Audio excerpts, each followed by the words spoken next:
Malcolm's arms were shaking, his breath ragged, but he didn't stop 4 miles down the mountain carrying a stranger with a shattered leg through mudstone and silence. He didn't know her name, didn't know she was a billionaire, just that she was bleeding, barely conscious, and no one else was coming. What he didn't realize then was that saving her life would cost him his job, his peace, and nearly everything he thought he knew about justice. It started with a sound, soft, wet wrong, like something alive giving way under strain. Malcolm Reeves froze mid-step. The Wind River Range wasn't supposed to be noisy, not this deep in. He'd done this hike dozens of times over the years, sometimes to reset, after double shifts in the ER, sometimes just to breathe. Up here, there were no buzzers, no beeping monitors, no hallway drama. Just Malcolm, 600 feet above the rest of the world, letting his thoughts cool in the thin mountain air. But that morning, something was off. Not the weather, it was crisp and calm. Not the path, he knew every bend. No, it was the noise. A groan. Guttural. Human. It came from off-trail, maybe 30 or 40 feet into the dense pine and underbrush. His boots crunched dry gravel as he turned. For half a second he hesitated. He'd told himself this trip was for him. No pager, no rescue calls, no putting others first. But that sound, it wasn't something you ignored. Malcolm dropped his pack and pushed through the trees. "Hey, hello!" His voice cut through the forest, but what came back wasn't an echo. It was a shaky, near-whispered "here." He found her slumped against a fallen log, her body twisted unnaturally, leg bent at a sickening angle. Her hiking pants were torn, thigh smeared with dried blood and dirt. Her face was half covered in pine needles, a gash above her brow, slowly crusting over. Her eyes flicked up, cloudy with pain and fear. "Don't touch me," she croaked. "Wait, who are you?" Malcolm raised both hands, palms out. "Name's Malcolm. I'm a nurse. You're hurt pretty bad, but I can help." "Okay." She stared at him, breathing fast, lips cracked. "Phone died," she muttered. "No signal anyway." "Yeah," he nodded. "No one's coming unless I go get them. So let me look at that leg." She didn't speak again, but she didn't stop him either. Years of trauma work kicked in. He gently examined the leg, clear fracture, tib-fib, likely displaced. He'd seen it before on car crash victims, skateboarders, hikers with bad luck. He grabbed 2 aluminum tent poles from his bag and a roll of gauze. "This is gonna suck," he warned, "but I need to stabilize it before we move." She gritted her teeth. "Do it." He wrapped the leg with steady hands, patting with the sleeves he tore from his undershirt. He hadn't had to field dress a limb since his rotation at Cook County, but it came back like muscle memory. "You up here alone?" he asked. She nodded. "Weekend to breathe?" "Well," he said, tightening the last loop, "bad weekend for it." She was light but unconscious. Weight always felt heavier. Malcolm braced, lifted, adjusted her arms around his shoulders, and began the trek down. 4 miles of uneven terrain, a human body slumped against his chest, his own knee already aching from an earlier stumble. She faded in and out, murmuring, once, "Don't stop till I say so." "You already did your part," he replied. "Now it's my turn." She laughed, short and bitter. "Do you always hike around saving women in distress?" "Only the rich ones with blood on their face," he shot back. Her brow furrowed. "You don't know who I am, do you?" "Nope," he said. "Should I?" Her silence was answer enough. They reached the ranger station hours later. The sun was dropping fast, and so was her temperature. Malcolm's shirt clung to him, stiff with sweat and dirt. His knee was swelling, but he didn't stop. Not until he banged on the station door, and a tall, freckled ranger named Mitch opened up. "She's got a tib-fib fracture, possible concussion, splinted and wrapped, but she needs evac now." Mitch blinked, took one look at her, and paled. "Is that—" "Wait, that's—" He turned to Malcolm. "That's Sloan Marlowe." Malcolm frowned. The name meant nothing. CEO of Marlowe Dynamics, Wind Power Smart Grid, all that green tech, she's worth billions.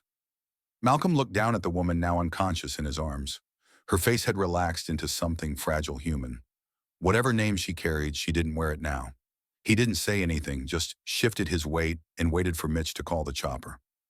The hours after blurred. A rescue team arrived. Her vitals were checked, her name was triple confirmed. But Malcolm just sat on the hood of his truck, staring at the ground, elbows on knees, trying to slow his pulse. He drove back toward Helena, late stopping once at a diner off Highway 26. The owner slid him a cup of black coffee without asking. Heard a hiker went down today, she said. Was that you they're talking about? He gave her a half nod. Guess so. Didn't know you saved royalty. He let out a dry laugh. Didn't know she was royalty. Just saw someone hurt. By the time he got home, his phone was buzzing nonstop. Local news ran a blurry photo of him carrying her down the mountain. One neighbor left a note on his door. You're a damn hero. Respect Gary in 3C. He stuck it on the fridge. But the next day, things twisted. The hospital called.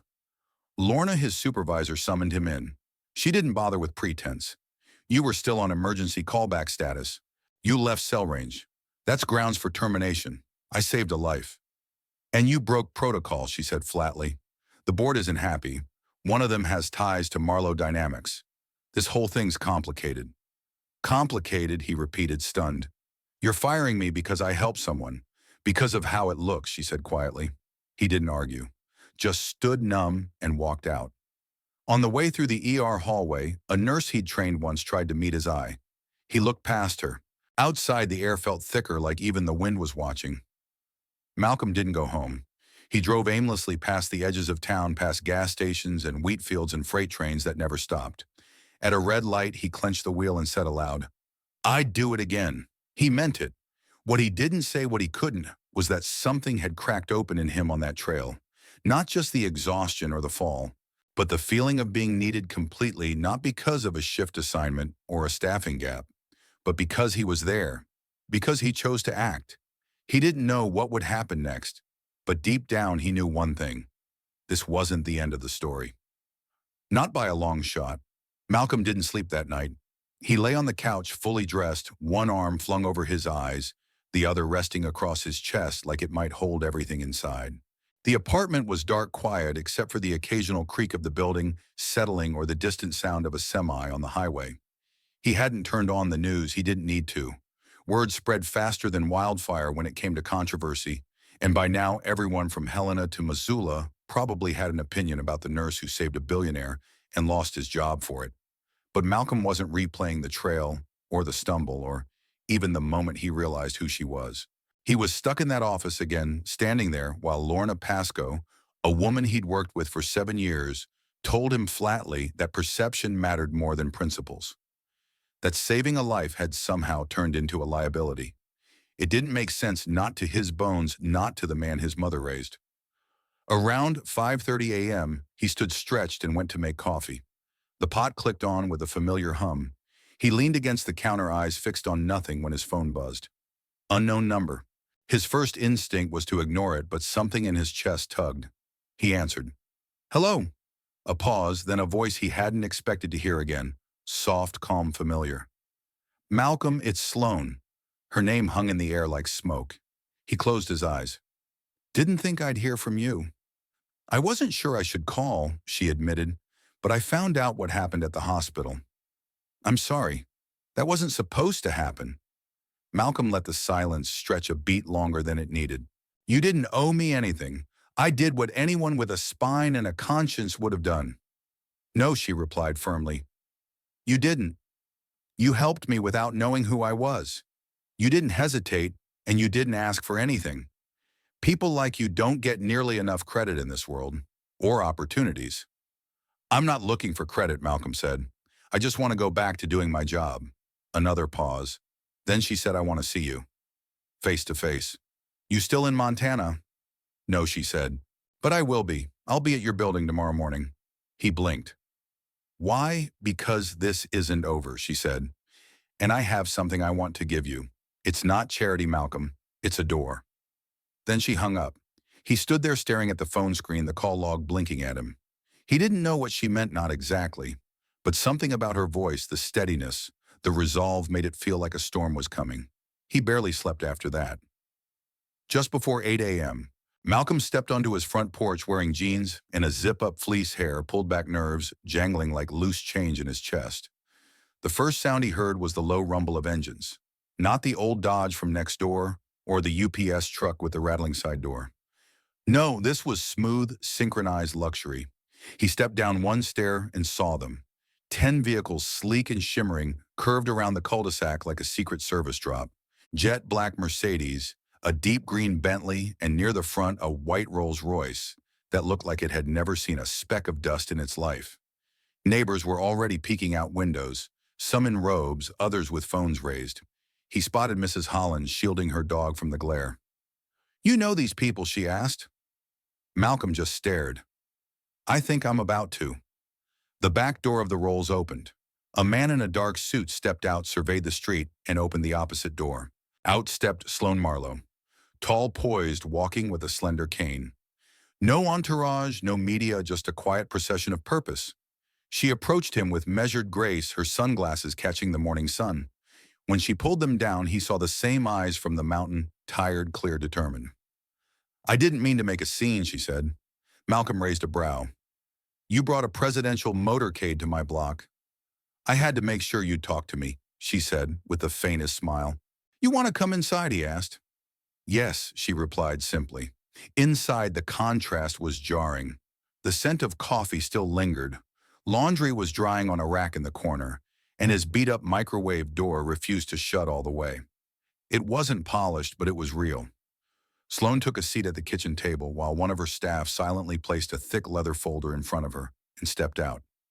"I like it here," she said, glancing around. "Feels lived in." Malcolm poured 2 glasses of water. "All right," he said, sitting across from her. "Why are you really here?"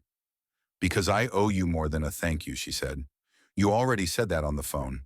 "And I meant it," she continued. "But words are cheap. You lost your job because of me, Malcolm.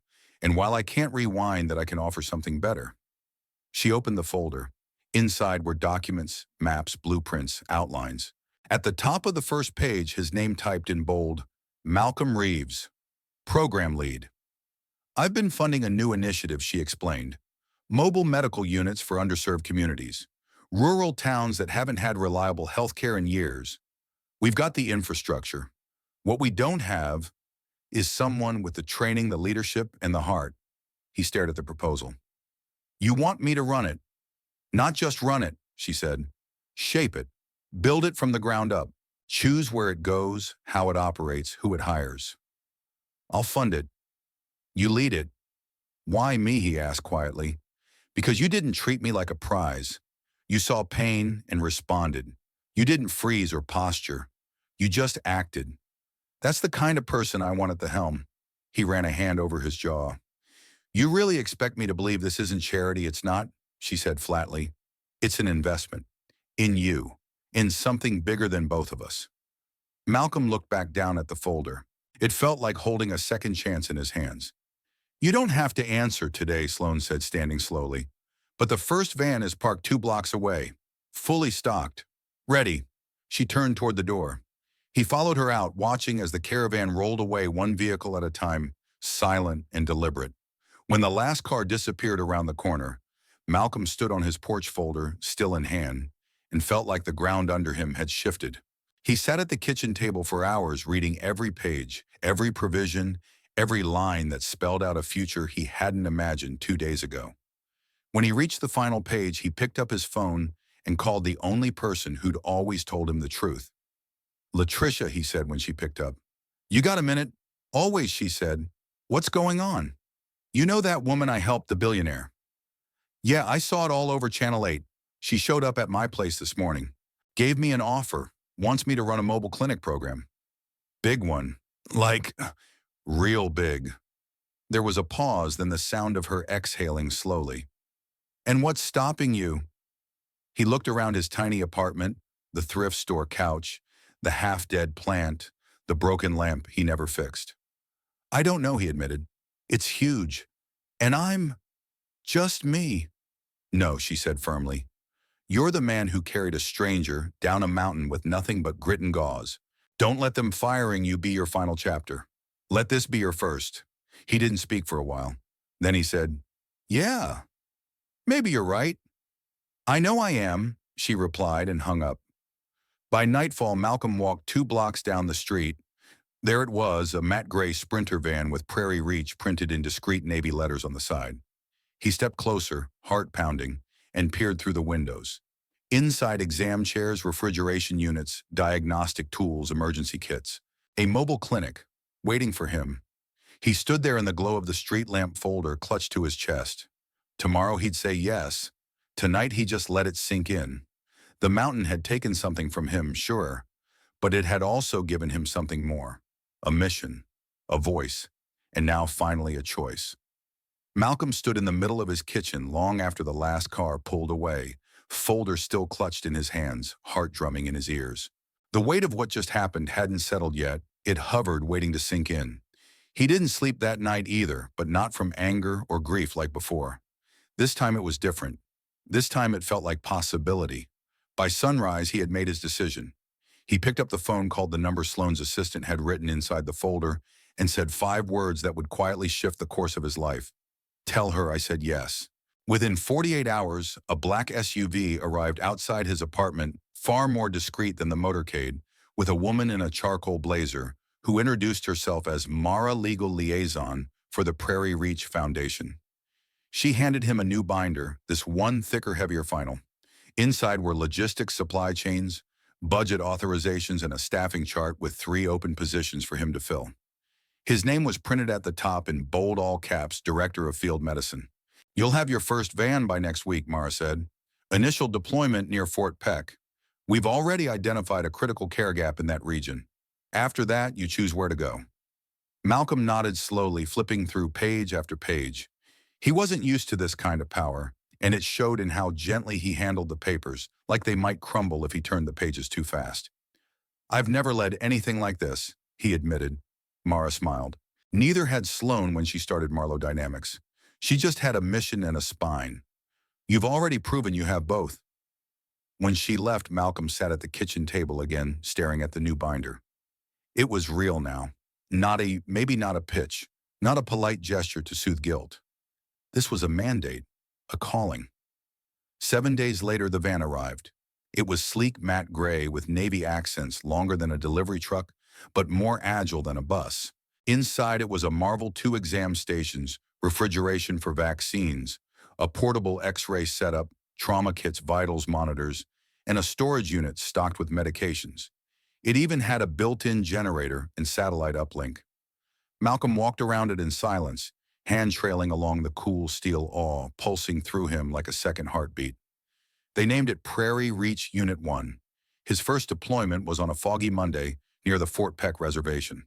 Word had already spread somehow, maybe through whispers, maybe through curiosity, because when he pulled up and parked beside a makeshift community center, a line had already formed.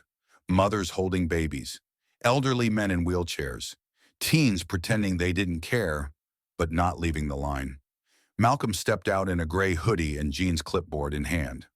"All right, folks," he said, voice even. "Let's get to work." That first day, he saw 49 patients. He set 3 fractures, administered dozens of flu shots, diagnosed early-stage pneumonia in a man who hadn't seen a doctor in 5 years, and treated a little girl with a festering bee sting so bad she'd been shaking from infection. When the sun dipped below the ridge and the last patient shuffled off, Malcolm sat inside the van on the padded bench, back aching, socks damp with sweat, sandwich untouched in his lap, and smiled for the first time in weeks.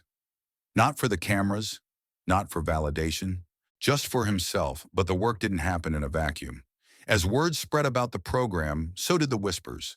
Online message boards lit up with threads accusing him of being a media plant, a token figure propped up by billionaire guilt, or worse, the guy who staged a rescue to get a payday. Someone on social media posted a pixelated photo of him next to a headline that read, "From Nurse to Mogul." Too good to be true, Malcolm didn't respond. He never did. But he saw it. And each time it appeared in his feed, or was whispered at a gas station, or left as a passive-aggressive comment under a local news clip, it chipped at something. Not enough to stop him, but enough to bruise. Then one afternoon, while restocking supplies in the backlot of a pharmacy in Wolf Point, a woman in jeans and a peacoat approached. She was mid-30s, sharp eyes, hair pulled into a tight bun, holding a leather notebook. "Mr. Reeves, that's me," he said, setting down a box of gauze. "Naomi Ellis," she said, "freelance journalist. I reached out through the foundation." He blinked. "Yeah, you said you didn't want the scandal. Just my side." "That offer still stands," she said. "No cameras, just words. Yours."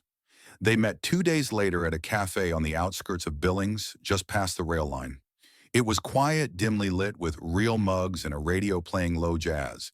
She asked simple questions. Why did you help her? How did it feel when you were fired? What's it like now? He answered plainly. No script, no spin, just truth.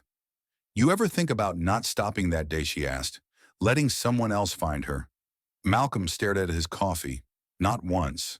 The interview published on a small independent site. No flashy title.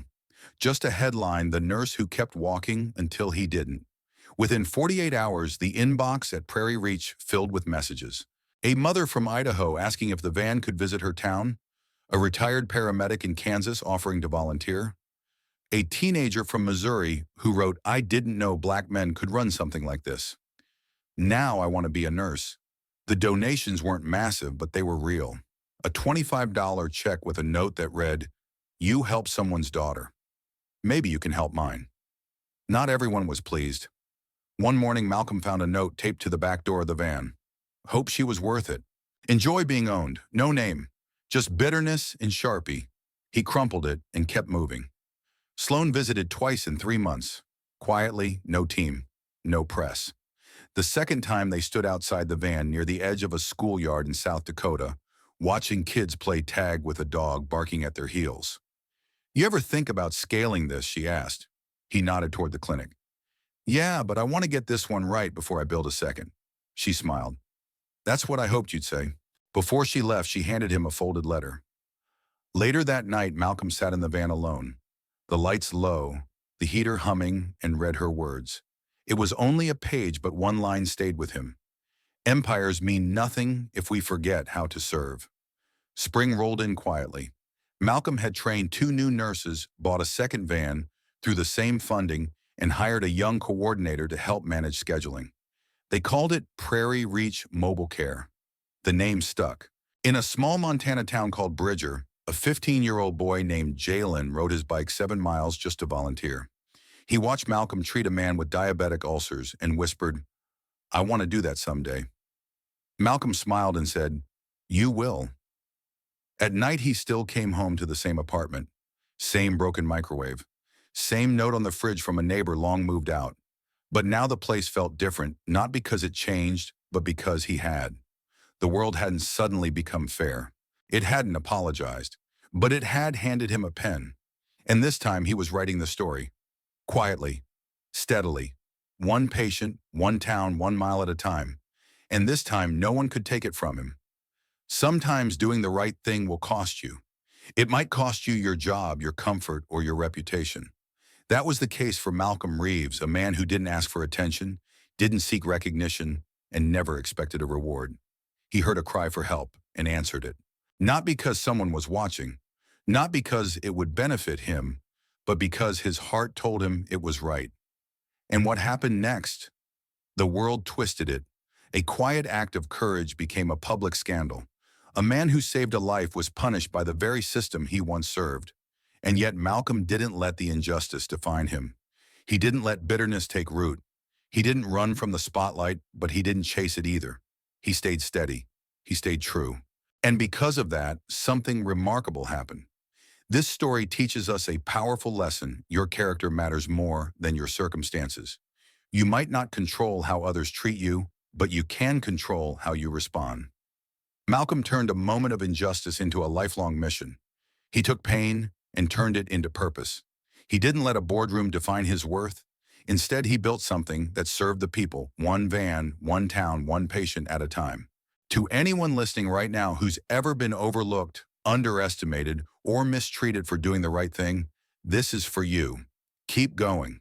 The road might be longer, the applause might be quiet, but the impact, the lives you touch, that's what lasts. And from all of us here at US, Instructive Stories, we want to say thank you for listening, for caring, and for believing in the kind of stories that matter. Stories about integrity, about resilience, about people like Malcolm who don't let broken systems break them. If this story moved you, we invite you to share it, not just online, but with someone who might need it today. Because the world needs more people who do good when no one's watching, and more people who see that good when it's done. Until next time, stay strong, stay kind, and never forget that quiet actions can spark lasting change.